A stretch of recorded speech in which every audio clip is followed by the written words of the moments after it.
नमस्कार मित्रों, स्वागत है आपका हमारे इस चैनल में। अगर आप एक सीएससी बीएलई हैं, कॉमन सर्विस सेंटर संचालक हैं, तो आप लोग अपनी सीएससी सेंटर के माध्यम से ई श्रम कार्ड धारक को हर महीने 3,000 रुपये पेंशन दिला सकते हैं। इसका आवेदन भी सीएससी के माध्यम से स्टार्ट कर दिया गया है।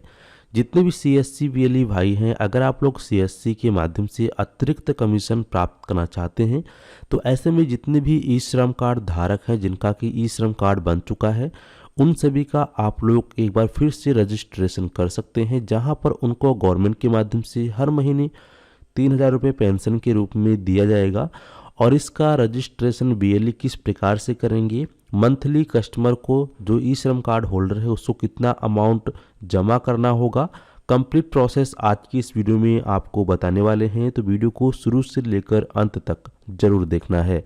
चलिए वीडियो को शुरू करते हैं। शुरू करने से पहले आपसे एक छोटी सी रिक्वेस्ट है, अगर आप चैनल पे पहली बार आए हैं तो फटाफट चैनल को सब्सक्राइब कर लीजिएगा। साथ ही साथ नोटिफिकेशन बेल आइकन को ऑल पे क्लिक करके ऑन कर लेना, ताकि आप इसी प्रकार की इन्फॉर्मेटिव वीडियो देख पाएँ। तो चलिए शुरू करते हैं। तो जितने भी ई श्रम कार्ड होल्डर हैं जिनका कि ई श्रम कार्ड बना हुआ है, उन सभी का रजिस्ट्रेशन सीएससी बीएलई खुद से भी कर सकते हैं। और साथ ही साथ कस्टमर चाहे अगर उसको खुद से जानकारी है तो खुद से भी अपना सेल्फ एनरोलमेंट कर सकता है। बिना सीएससी आईडी के भी एनरोलमेंट हो जाता है। लेकिन अगर आप एक वीएलई हैं तो आप लोग डायरेक्टली अपने डिजिटल सेवा पोर्टल के माध्यम से रजिस्ट्रेशन कर सकते हैं। तो सबसे पहले हम किस प्रकार से इस स्कीम के अंतर्गत रजिस्ट्रेशन करेंगे, तो इसके लिए सबसे पहले आप सभी को अपने ब्राउज़र में सर्च करना होगा ई श्रम। ठीक है, इस प्रकार से आपको सर्च करना है ई श्रम। जैसे आप ई श्रम सर्च करेंगे, आपके सामने इस प्रकार से पोर्टल आएगा ई श्रम। आपको इस वाले लिंक पे क्लिक करना है। जैसे आप इस लिंक पे क्लिक करेंगे, आपके सामने इस प्रकार से डैशबोर्ड ओपन हो जाएगा। आपको गो टू मेन पेज पर क्लिक करना है।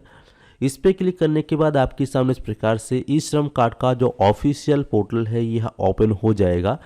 अब यहाँ पर आपको दिखेंगे इस प्रकार से 3 ऑप्शंस देखने को मिलेगा, जहाँ पर आप देखेंगे अब तक लगभग 30,47,70,302 ई श्रम कार्ड इशू हो चुके हैं।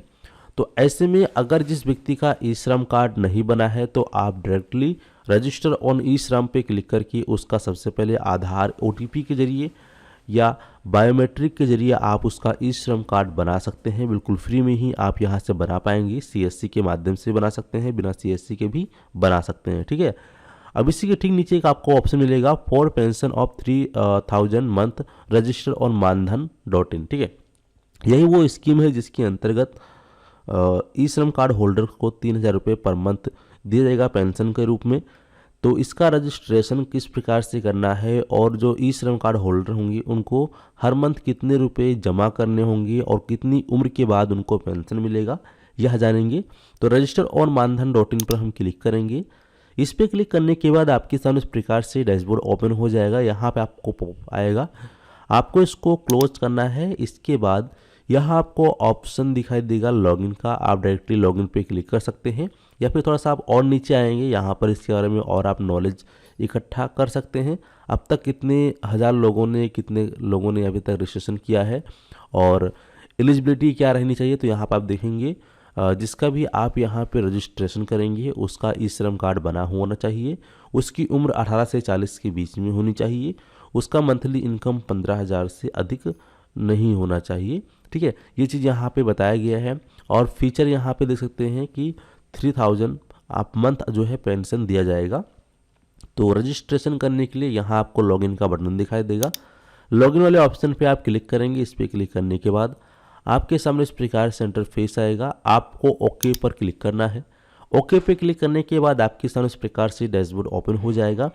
अब आप चाहें तो यहाँ से सीएससी के माध्यम से भी रजिस्ट्रेशन कर सकते हैं, या अगर आपको सीएससी के द्वारा नहीं करना है तो बिना सीएससी के सेल्फ एनरोलमेंट भी कर सकते हैं। लेकिन जो सेल्फ एनरोलमेंट का ऑप्शन दिया गया है यह डायरेक्टली ई श्रम कार्ड होल्डर्स के लिए है, जिनका ई श्रम कार्ड बना है। अगर उनको ऑनलाइन इसके बारे में जानकारी है तो खुद से सेल्फ एनरोलमेंट करके अपना रजिस्ट्रेशन कर सकते हैं। लेकिन जो लोग ऑनलाइन सेल्फ रजिस्ट्रेशन नहीं कर सकते हैं सेल्फ एनरोलमेंट, तो उनका सीएससी बीएलई खुद से करेंगे। तो आपको अपनी आईडी से लॉगिन करने के लिए लॉगिन विद डिजिटल सेवा कनेक्ट पे क्लिक करना है। जैसे इस पर क्लिक करेंगे आपको आपकी आईडी पासवर्ड डालना होगा।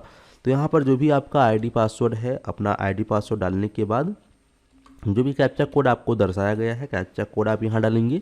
इसके बाद साइन बटन पे क्लिक करेंगे। जैसे ही आप इस ऑप्शन पे क्लिक करते हैं तो आप सभी अपनी CSC ID के माध्यम से इसके अंदर लॉगिन हो जाएंगे। लॉगिन हो जाने के बाद आपका डैशबोर्ड इस प्रकार से ओपन हो जाएगा। अब यहाँ पे नोटिस में पहले ही आपको ऑप्शन में दिखाई देगा, notice it is mandatory for all the VLE to retain on copy of the mandate form all subscribers for period of minimum 60 days. ठीक है, तो यहाँ पे मतलब जो बताया गया है कि जो VLE यहाँ पे रजिस्ट्रेशन कर रहे हैं किसी भी व्यक्ति का ई श्रम मानधन योजना के अंतर्गत, तो यहाँ पर उनका ई मैंडेट फॉर्म आपको बनाना होता है, जिससे कि उनके बैंक से हर महीने जो अमाउंट है वो उनकी उम्र के हिसाब से कटेगा। ठीक है, तो वो उनके बैंक से ऑटो डेबिट होता रहेगा। और जब उनकी उम्र 60 वर्ष पूरी हो जाएगी, 60 वर्ष पूरी हो जाने के बाद जो उनका अमाउंट डिपॉजिट हुआ है और गवर्नमेंट के माध्यम से उतना अमाउंट मतलब मिलाकर इनको हर महीने जब तक ये जीवित रहेंगे 60 साल के बाद तक, तब तक हर मंथ 3000 रुपये गवर्नमेंट के माध्यम से इनको दी जाएंगे। यानी कि इनका खुद का भी पैसा रहेगा प्लस कुछ अमाउंट गवर्नमेंट के माध्यम से भी दिए जाएंगे, जो मिलाकर हर महीने आपको 3000 रुपये तक मिलेगा। ठीक है, तो यहाँ पे आवेदन करने के लिए इस प्रकार से आपको 3 ऑप्शन दिखाई देंगे, PMSYM, KMY और NPS। तो यहाँ पे सबसे पहले हम सर्विस पे क्लिक करेंगे।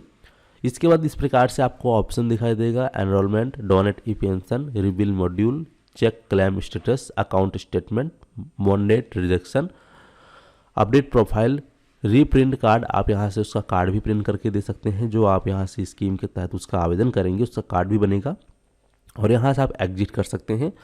तो एनरोलमेंट करने के लिए आपको एनरोलमेंट वाले ऑप्शन पे क्लिक करना है। इस प्रकार से आपको 3 ऑप्शन दिखाई देंगे। पहला है प्रधानमंत्री श्रम योगी मानधन योजना, दूसरा है प्रधानमंत्री किसान मानधन योजना, तीसरा है national scheme for traders and self employed person. ठीक है, अब यहाँ पे समझने वाली बात ये है कि हमें कौन से स्कीम के अंतर्गत आवेदन करना चाहिए। देखिए, अगर कोई ऐसा व्यक्ति है जो सिर्फ कृषि का काम करता है, किसानी करता है, किसान है, तो आप उसका प्रधानमंत्री किसान मानधन योजना के अंतर्गत उसका आवेदन कर दीजिए। अगर वह व्यक्ति जॉब करता है या खुद का कोई काम करता है तो आप national scheme for traders and self employed pension के अंतर्गत उसका आवेदन कर सकते हैं।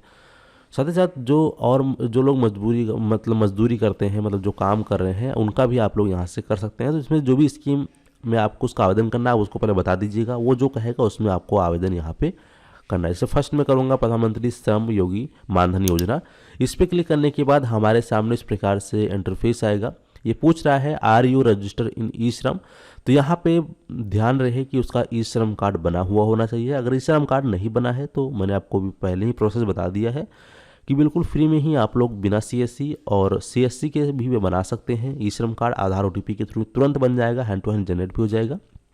तो यहाँ पे आपको यस पे क्लिक करना है। इसके बाद उसका जो UN नंबर यहाँ पर देखेंगे रेड स्टार लगा हुआ है, तो जितने भी कॉलम में रेड स्टार लगे हैं सभी स्टार को फिल करना मैंडेटरी है। तो आपको उसका ई श्रम कार्ड का जो UN नंबर होता है 12 अंकों का नंबर होता है वह डालेंगे। उसका जो भी डेट ऑफ बर्थ होगा, डेट ऑफ बर्थ यहाँ डालोगे, आधार नंबर यहाँ डालोगे, वेरीफाई पे क्लिक करोगे तो यहाँ वेरीफाइड हो जाएगा। वेरीफाइड होने के बाद उसका नाम जो है ऑटोमेटिक यहाँ पे आ जाएगा, उसका जेंडर आ जाएगा, उसका मोबाइल नंबर यहाँ डालेंगे, वेरीफाई पे क्लिक करेंगे। इसके बाद उसका कंप्लीट एड्रेस आपको प्रॉपर तरीके से यहाँ डालना होगा। उसकी कैटेगरी क्या है और कैटेगरी यहाँ पे फिर सेलेक्ट करना पड़ेगा। इसके बाद यहाँ पर जो है उसका पैसा क्या है, क्या व्यवसाय है, तो जो भी उसका व्यवसाय होगा सभी प्रकार के यहाँ पे व्यवसाय आपको मिल जाएंगे। जो भी व्यवसाय उसका है वो व्यवसाय आप यहाँ से सिलेक्ट कर लेंगे। इसके बाद पूछ रहा है whether member beneficiary NPS, ECIC या EPFO। अगर उस व्यक्ति को पहले कभी NPS कराया है उसने या फिर ESI के अंतर्गत उसको योजना का लाभ मिला है या फिर उसका PF कटता था EPF, तो आप यस करेंगे, अदरवाइज इसको नो करेंगे। और अगर वह व्यक्ति टैक्स पेयर है, इनकम टैक्स पे करता है तो यस करेंगे, अदरवाइज इसको भी आप नो करेंगे इस प्रकार से। ठीक है, और फिर नीचे आएंगे, यहाँ पे आपको कंसेंट पे क्लिक करना है। कंसेंट पे क्लिक करने के बाद सबमिट ऑप्शन पे क्लिक करोगे तो उसके नंबर पर एक बार OTP जाएगा, वह OTP आप फिल करेंगे। फिर आपके सामने सेकंड ऑप्शन आएगा fill bank and nominee detail, जहाँ पर आपको उस व्यक्ति का जिस बैंक में उसको पेंशन लेना है और जिस बैंक से उसको अमाउंट कटवाना है वह बैंक का डिटेल फिल करेंगे, नॉमिनी का डिटेल फिल करेंगे। बैंक डिटेल और नॉमिनी का डिटेल फिल करने के बाद आपके सामने तीसरे चरण में मैंडेट फॉर्म रेडी हो जाएगा। मैंडेट फॉर्म को आपको डाउनलोड करना है। डाउनलोड कर लेने के बाद आपको उसका प्रिंट आउट निकालना है। प्रिंट आउट निकालने के बाद आपको उस पे जो कस्टमर है जिसका आप भर रहे थे उसका सिग्नेचर करवा लेना है। इसके बाद फिर आपको मैंडेट फॉर्म को दोबारा से अपलोड करना है। बैंक अकाउंट का जो बैंक का पासबुक होगा उसको अटैच करने के साथ साथ फिर यहाँ पे पेमेंट करना है आपको 1 टाइम। और पेमेंट करने के बाद फिर डाउनलोड कार्ड पे क्लिक करके आप उसका जो कार्ड है उसको डाउनलोड करके उसको दे सकते हैं। इसके बाद जो उसका मंथली अमाउंट होगा वह उसके उम्र के हिसाब से निर्धारित किया जाएगा। वह अमाउंट उसके बैंक से ऑटो डेबिट हर मंथ होता रहेगा 60 साल तक। और 60 साल कंप्लीट होने के बाद उसको जो अमाउंट है उसको मिलना चालू हो जाएगा जब तक वह जीवित रहेगा। तो इस प्रकार से जो है इस स्कीम का लाभ इन लोगों को दिया जाएगा। तो अगर आप लोग काम करने में इंटरेस्टेड हैं तो आप लोग इस सर्विस में काम कर सकते हैं। अब कौन से उम्र में कितना अमाउंट कटेगा इसका मैं आपको नेक्स्ट वीडियो में लाइव लिस्ट निकाल के दिखाने वाला हूं, क्योंकि वीडियो काफ़ी लंबी हो चुकी है। तो इस वीडियो को समाप्त करते हैं और मिलते हैं आपको एक नए वीडियो में।